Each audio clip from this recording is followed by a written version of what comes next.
Hello, my friend. Welcome to your sleep story. My name is Stephen Dalton, and it's my great privilege to be the voice that you listen to as you go to sleep tonight. Tonight's story brings us to another few people who work late into the night. But these people live in a world long gone. They live in Victorian London. As always, if the video helps you, please do hit the like button, even if it's in the morning when you wake up. So let's do a little relaxation session now, before tonight's story. I'm going to do a countdown from 10 to 1. And as I do, allow yourself to become more and more relaxed. 10. Noticing the support beneath you, your bed or the floor.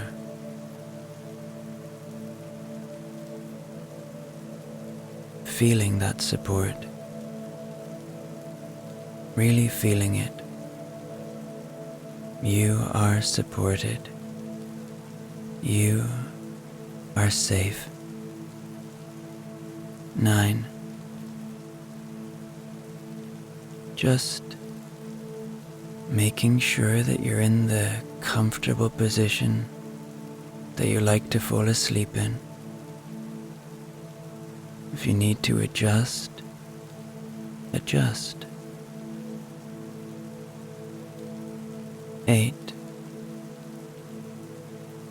Just becoming aware of your breath for a moment, to really bring yourself to this moment. Noticing that breath as it enters and leaves your body.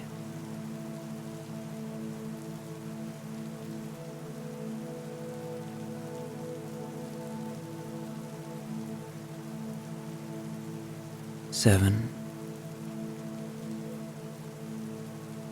Letting go of the day now. Whatever has been, has been. Whatever will be, will be. This is your moment. 6. Remember, you deserve this peace. You deserve rest.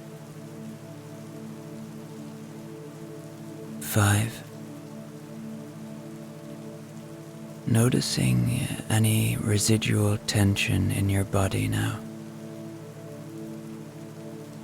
Are you holding in your hands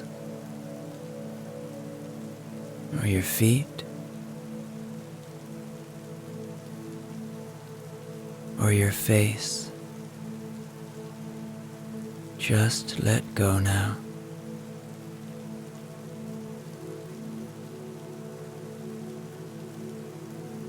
4. Perhaps feel a little gratitude now for what you have. Even the simple things. Shelter, loved ones, the breath in your body.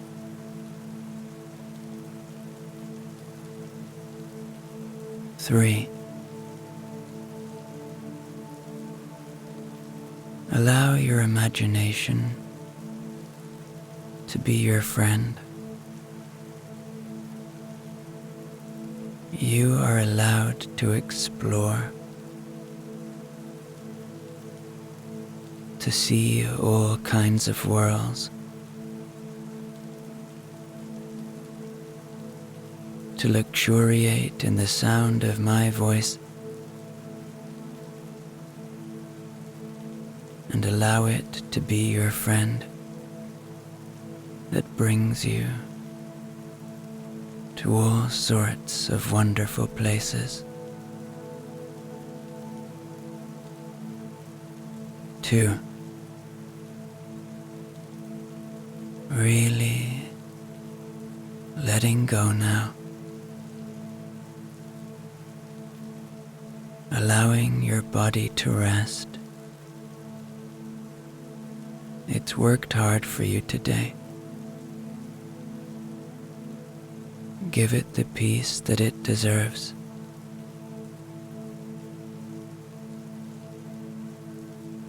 1. Know that there is peace within you all of the time. You can access it whenever you need to. Now, remember, you are safe,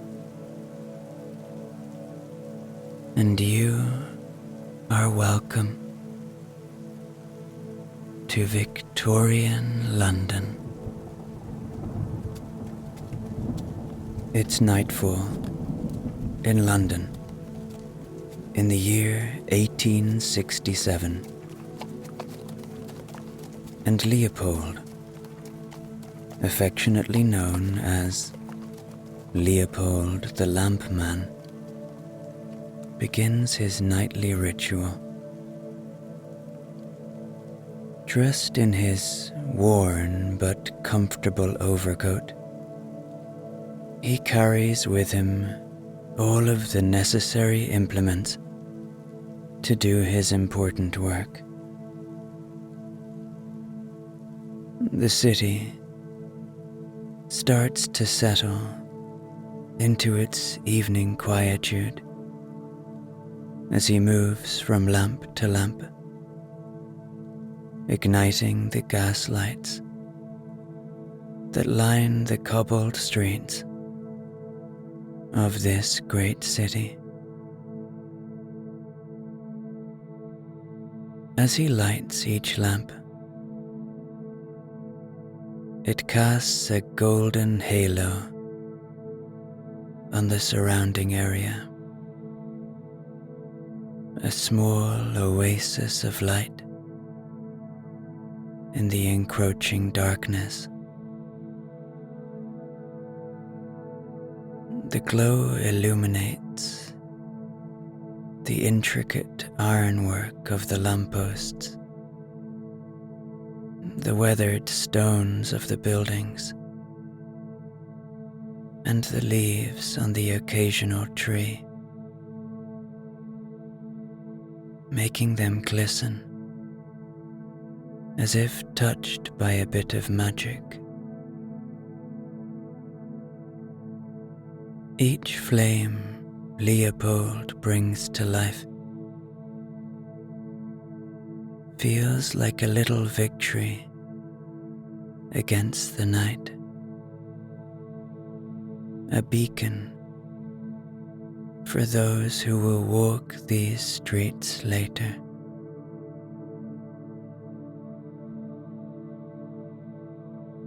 Leopold loves his work.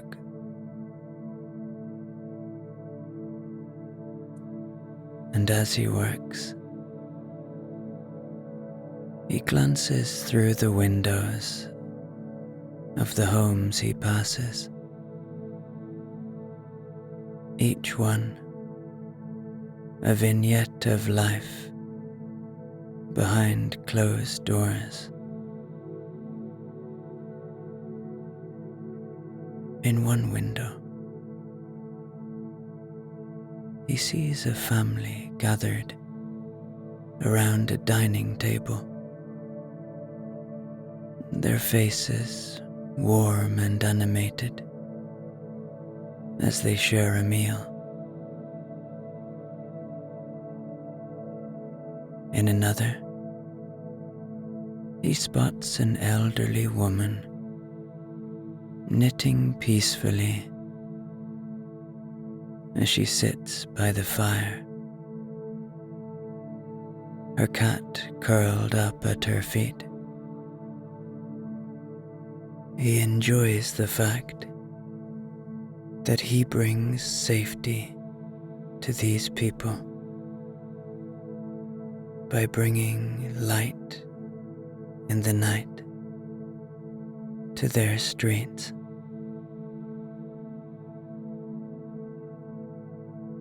As he walks, the sounds of the city get quieter and quieter as they wind down to a soothing murmur. The occasional clip-clop of horse hooves on the cobblestones resonates in the air, mingling with the distant notes of a piano playing a soft melody from a house. These sounds form the backdrop to his thoughts, which often wander to musings about the nature of light and darkness, solitude and companionship, and what it is to be a man in his time. At intervals, Leopold pauses to take it all in. He stands in the middle of London and just breathes in and out. The glow of the lamps against the deep blue sky, the tranquil scenes in the homes he passes. Each moment feels like a meditation.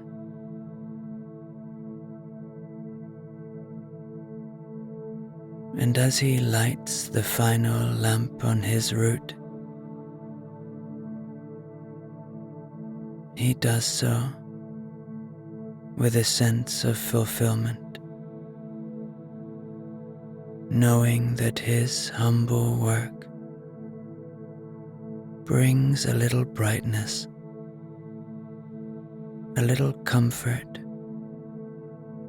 to the world around him, including his own family.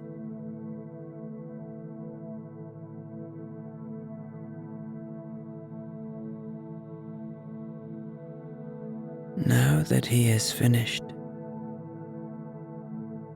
Leopold arrives at a lovely little bakery owned by Mrs. Eleanor Whitman, a kind-hearted widow who bakes bread and pastries through the night so they're ready for the morning market. Her shop's window is slightly ajar, releasing wafts of fresh bread and cinnamon that mingle with the misty Victorian London air.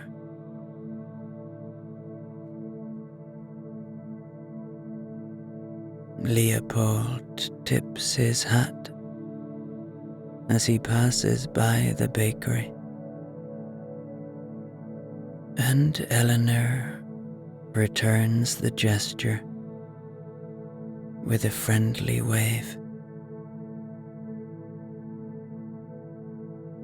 Inside the bakery, Eleanor is in her element,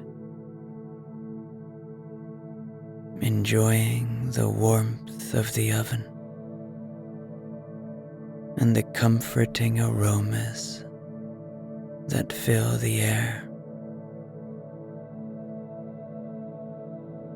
Her hands move gracefully with a practiced ease. Each fold and press a rhythmic dance.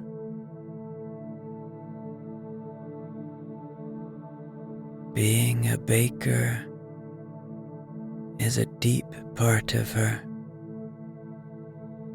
For generations, her family has run this little place.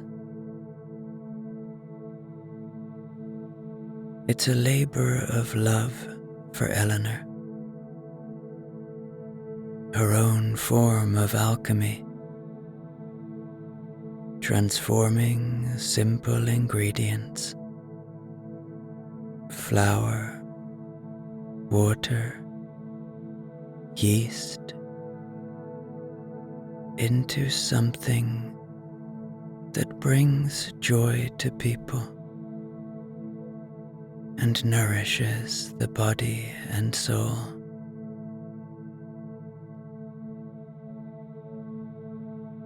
Behind her, the shelves are lined with an array of freshly baked goods. Loaves of bread, some speckled with seeds, others with a crusty golden brown exterior, sit next to trays of pastries that are filled with fruits or sweetened cream. The colors and textures are a feast for the eyes. The promise of the flavors they hold, a comfort to anyone fortunate enough to enjoy.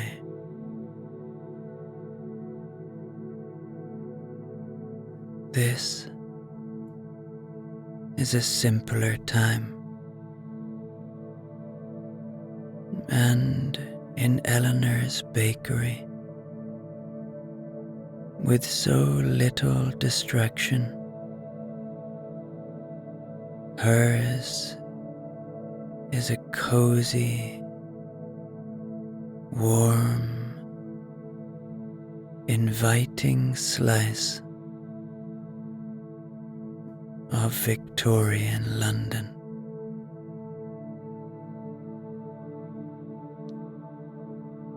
Eleanor often thinks about the people who will eat her bread and pastries. She imagines the family breakfast tables that they'll grace. The workers of London who will eat them during their breaks.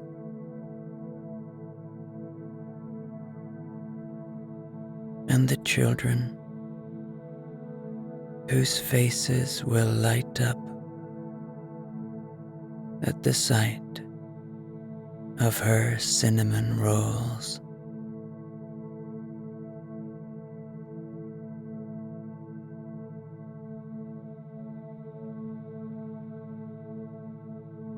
The deep, resonant chimes of Big Ben, the great bell that sits in the clock tower at Westminster, on the banks of the River Thames reverberate through the stillness of the night, signaling that it is midnight. Eleanor takes a moment to steep a cup of chamomile tea and sits on a wooden stool near the window.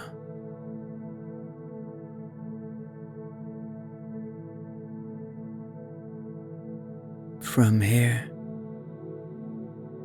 she can see the light from Big Ben, and she sips her tea and marvels at the dimly lit streets and how beautiful London is at this time of night, as she enjoys the cozy glow of her bakery.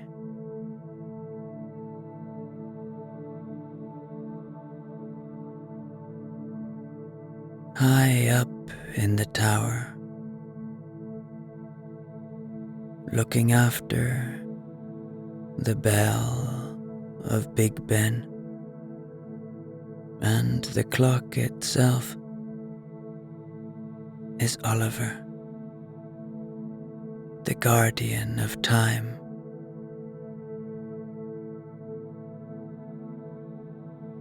He is working into the night,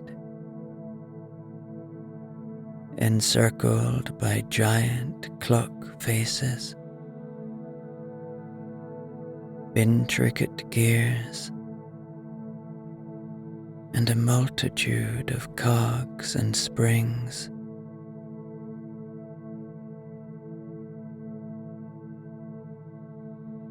Oliver's job is to ensure that the clock keeps accurate time.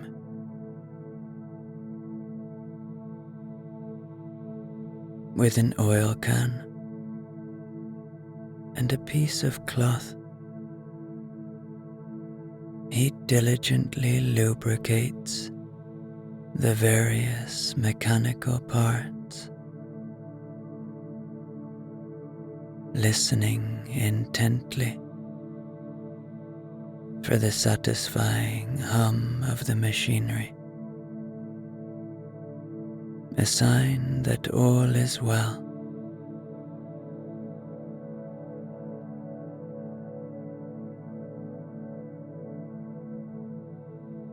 His workstation is uniquely positioned to offer him a bird's eye view of the sprawling city below.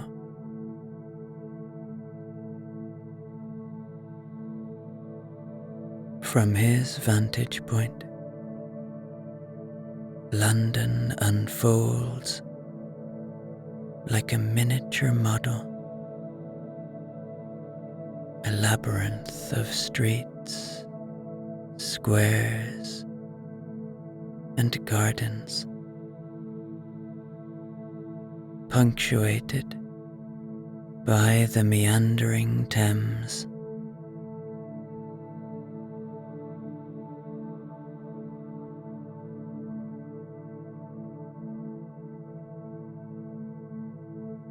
The gas lamps pepper the landscape with specks of light, like stars descended to earth.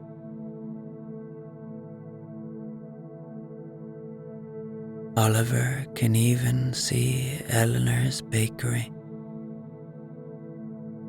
its warm glow like a tiny hearth fire from up here.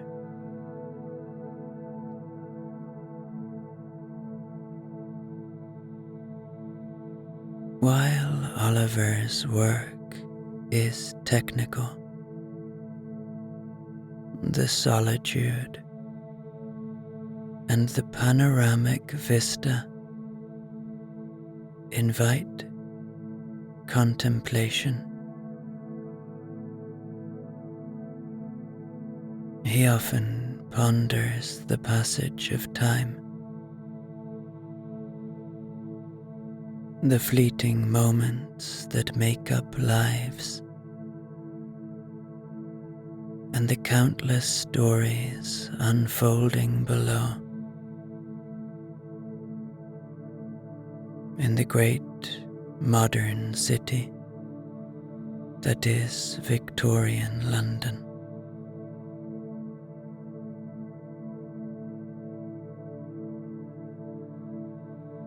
As he takes a break, he leans on the windowsill and gazes out towards Buckingham Palace.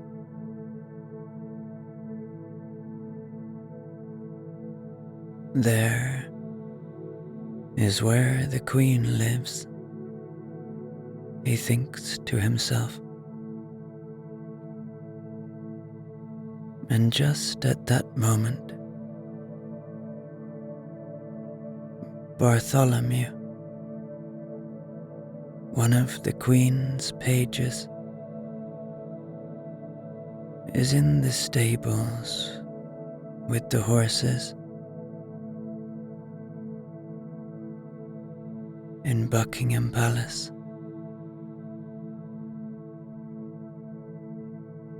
The royal family are in residence tonight, and all sleep deeply in this great building. But Bartholomew must tend to the ever faithful horses of the Queen.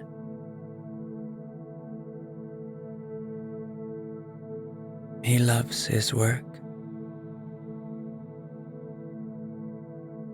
and cares deeply about looking after these beautiful animals.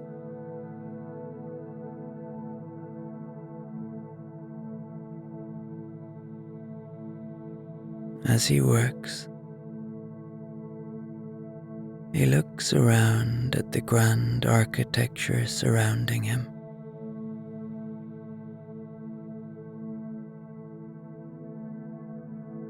He feels blessed to work in such a place.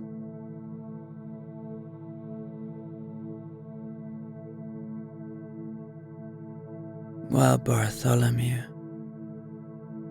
tends to the horses, down on the River Thames, Henry, a boatman who operates one of the few ferries that shuttle people across the river at night, is working. His boat, Lady Midnight, is an old but sturdy vessel. Her wood, darkened by years of braving the Thames currents,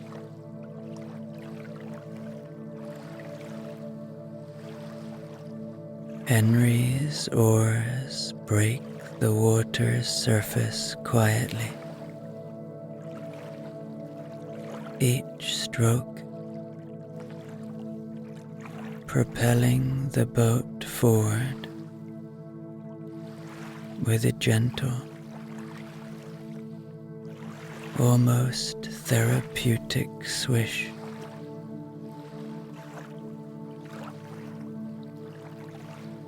Henry relishes the serenity of these late night shifts. The Thames is a different river at night, calmer and more mysterious.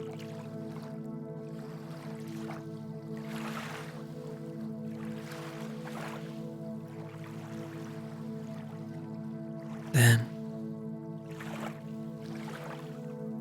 the moonlight disappears as clouds come in across the night sky, and it gently at first begins to rain.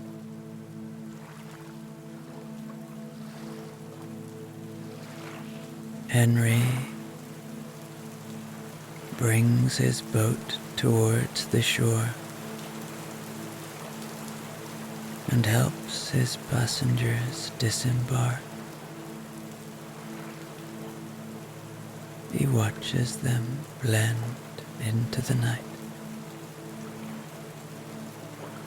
merging with the soft glow of the gas lamps.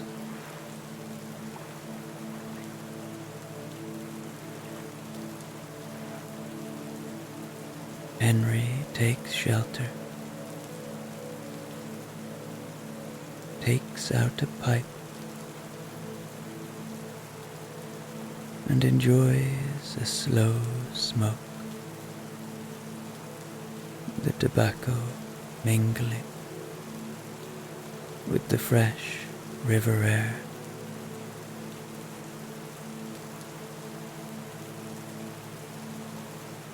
He looks up to Big Ben, extinguishes his pipe,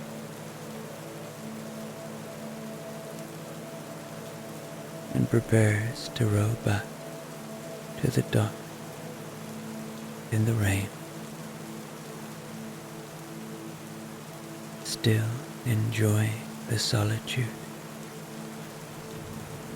as the rest of London sleeps deeply.